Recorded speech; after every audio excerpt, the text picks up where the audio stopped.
আপনি কি জানেন আপনার জীবনের সবচেয়ে বড় নিয়ামতটা প্রতিদিন আপনার সামনেই থাকে, অথচ আপনি সেটাই সবচেয়ে বেশি অবহেলা করছেন। আজ যদি আমি আপনাকে বলি আপনার জীবনের সবচেয়ে বড় সুখ যেটা ছাড়া 1 সেকেন্ডও বাঁচা সম্ভব না, আপনি কি সেটা চিনতে পারবেন? ভাবুন তো, আপনার শরীরের 1 ফোঁটা রক্ত যদি জমাট বেঁধে যায় বা আপনার হার্ট যদি 1 সেকেন্ড থেমে যায়, তাহলেই তো সব শেষ। অথচ আল্লাহ প্রতিদিন কোটি কোটি সিস্টেম আপনার দেহা চালাচ্ছে বিনা দামে, বিনা দাবিতে। প্রশ্ন হলো, আমরা কতবার সেজদায় পড়ে বলছি আলহামদুলিল্লাহ? আপনি যদি আজ ঘুম থেকে উঠতে পারেন, নিজের চোখ খুলতে পারেন, হাত পা নাড়াতে পারেন, বুক ভরে শ্বাস নিতে পারেন, তাহলে আপনি এমন এক নিয়ামতের মালিক যেটার জন্য লাখো মানুষ পৃথিবীর সব ধন সম্পদ দিয়ে দিতে পারে। অথচ আমরা কি কখনো এই ছোট্ট ছোট্ট জিনিসগুলোর জন্য আল্লাহর কাছে কৃতজ্ঞ হই? একদিন আপনি যাদের জন্য চিন্তা করছেন, টাকা, স্ট্যাটাস, মানুষ, সবকিছু ছেড়ে চলে যেতে হবে আপনার, তখন শুধু একটা জিনিসই কাছে আসবে, আপনার কৃতজ্ঞতা। হ্যাঁ, আপনার কৃতজ্ঞতার সেজদা। আজ যদি কৃতজ্ঞ হতে না শেখেন, কাল হয়তো সময়ই পাবেন না। আমরা প্রতিদিন হাজারো নিয়ামত ভোগ করি, কিন্তু একটা কথা বলুন তো, শেষ কবে আল্লাহকে আন্তরিকভাবে বলেছেন আলহামদুলিল্লাহ, হে আল্লাহ, তুমি আমাকে যতটুকু দিয়েছ তার জন্য আমি কৃতজ্ঞ। আজকের আলোচনাটা হয়তো আপনার জীবনের মোড় ঘুরিয়ে দিতে পারে। আজকে আমরা জানব কৃতজ্ঞতা কিভাবে আপনার জীবন, ঈমান, এমনকি দুঃখ দুর্দশাকেও বদলে দিতে পারে। কখনো কি ভেবে দেখেছেন আপনার ফুসফুস 1 সেকেন্ডের জন্য কাজ বন্ধ করে দিলে কি হবে? আপনার হৃৎপিণ্ড যদি 1 মিনিটের জন্য থেমে যায়, অথবা আপনার চোখের আলো যদি এখনই নিভে যায়, তখন কি হবে? আল্লাহ বলেন, তোমরা যদি কৃতজ্ঞ হও তবে আমি অবশ্যই তোমাদেরকে আরো বাড়িয়ে দেব। ভাবুন তো, এই আয়াত হচ্ছে সুখ, রিজিক এবং বরকতের সর্বশ্রেষ্ঠ ফর্মুলা। মানুষ ভাবে বেশি কামাই করলে সুখ আসবে, কিন্তু আল্লাহ বলেছেন কৃতজ্ঞতা সুখ এনে দেয়।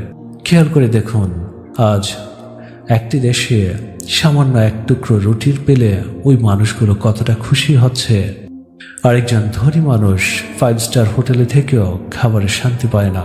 পার্থক্য একটাই, কৃতজ্ঞতা। হ্যাঁ, প্রকৃত কৃতজ্ঞতা। আমরা কোথায় অকৃতজ্ঞ হয়ে জানেন? স্বাস্থ্য।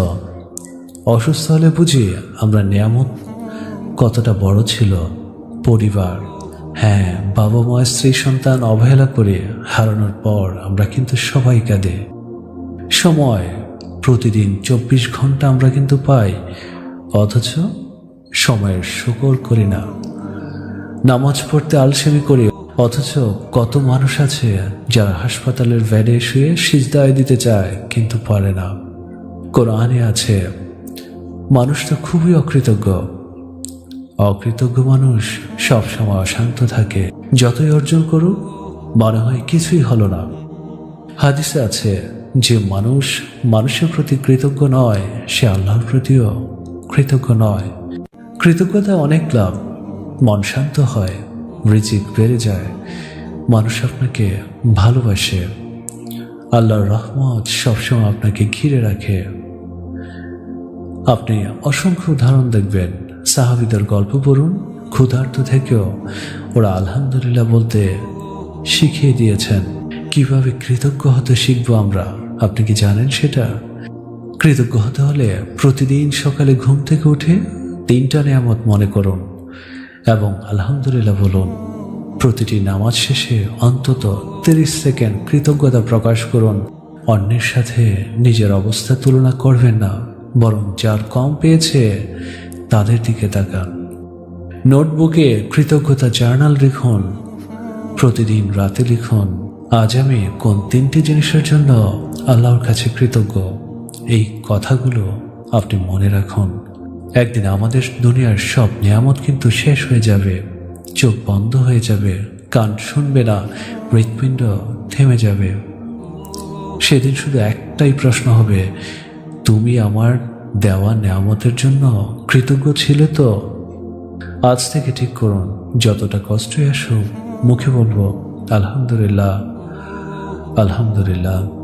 একটু খেয়াল করে দেখুন তো, আমাদের আশেপাশে কত দেশই না আছে, কত দেশে কত রকম কত কিছুই না ঘটছে। আজ ফিলিস্তিনের দিকেই তাকান না, ওইখানে কতগুলো মানুষ না খেয়ে মারা যাচ্ছে, হসপিটালের বেডে শুয়ে কাতরাচ্ছে। ওদের দিন কাটছে না, ওদের রাতও কাটছে না, এবং প্রতিটা মুহূর্তে মৃত্যুর ভয় ওদের মধ্যে কল্পনায় ভেসে আসছে। আজ আমি আপনি কতটা সুখে আছি। হ্যাঁ, আমরা অন্তত দুবেলা ভাত খেতে তো পারছি, আমরা অন্তত চোখ খুলে হাঁটতেও তো পারছি, আমরা অন্তত অনলাইনে বিভিন্ন কিছু দেখতেও পারছি।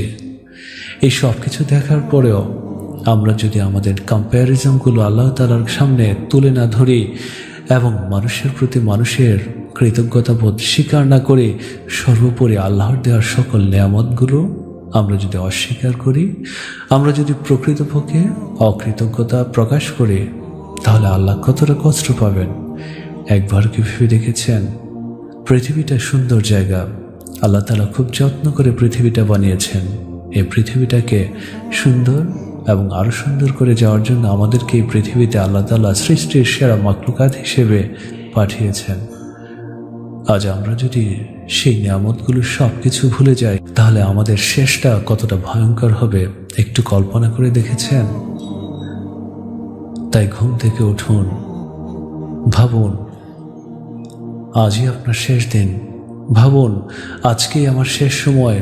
এই যতটুকু সময় আছে সেই সবটুকু সময় দিয়ে আমি আল্লাহর কৃতজ্ঞতা প্রকাশ করব এবং মানুষের কল্যাণের জন্য কাজ করে যাব। দেখবেন সত্যিকার অর্থে আপনি আমি এই পৃথিবীটা চেঞ্জ করে ফেলেছি, মানুষের মধ্যে ভালোবাসা বৃদ্ধি করে দিয়েছি। আজ দেখুন শুধুই প্রতিযোগিতা, কে কাকে পিছনে ফেলে চলে যাচ্ছে এটা নিয়ে দৌড় প্রতিযোগিতা শুরু হয়েছে। আসলে এটা প্রকৃত মুসলমান, প্রকৃত ইমানদার ব্যক্তির লক্ষ্য হতে পারে না।